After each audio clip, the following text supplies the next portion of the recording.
Протестот на транспортните превозници веќе трет ден го блокира товарниот сообраќај од Западниот Балкан. Камионџиите ги поставија своите транспортери на граничните премини кон Шенген зоната, барајќи измени во правилото за електронска евиденција за престој во согласност со правилото 90-180 дена. Првичните проценки на коморите се дека дневните штети за регионот достигнуваат и до 100 милиони евра. Од утрово на Блаце колегата Срѓан Стојанчов. Срле, каква е состојбата таму денес? Имаше најави дека на протестот можно е да се приклучат и автобуските превозници.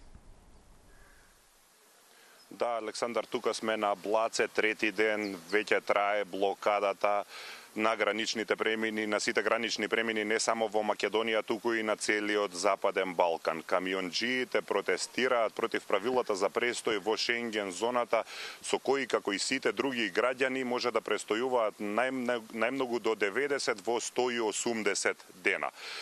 Велат дека тоа е премалку за да има исплатлив бизнис модел и бараат од Европската комисија да најде решение како ќе може да останат повеќе од тие денови, за да може да возат.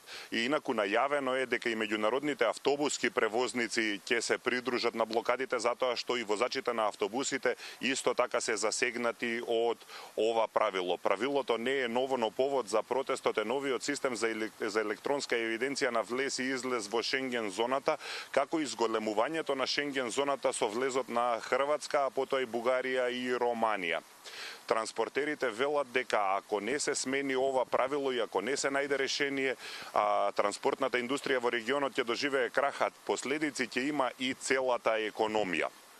Велат за надминување од само 1 или 2 дена, ако ги фати полиција во некоја од европските земји, ги третира како криминалци. Предлагам тука да ја слушнеме изјавата од представникот на камионџиите.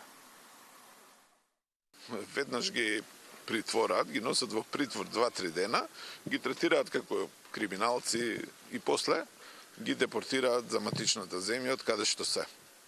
И дури им ставаат забрана за влез после, зависи, од 3 до година дена. Што значи толку да работи? Да, тој повеќе наредните година дена можеби не смее да влези воопшто во ниедна Шенген држава. Значи не само во државата во која што е фатен. Инаку границите се блокирани и во Србија, Босна и Херцеговина и Црна Гора, а македонските камионџи велат дека имаат подршка и од нивните косовски и албански колеги, иако кај нив нема блокади.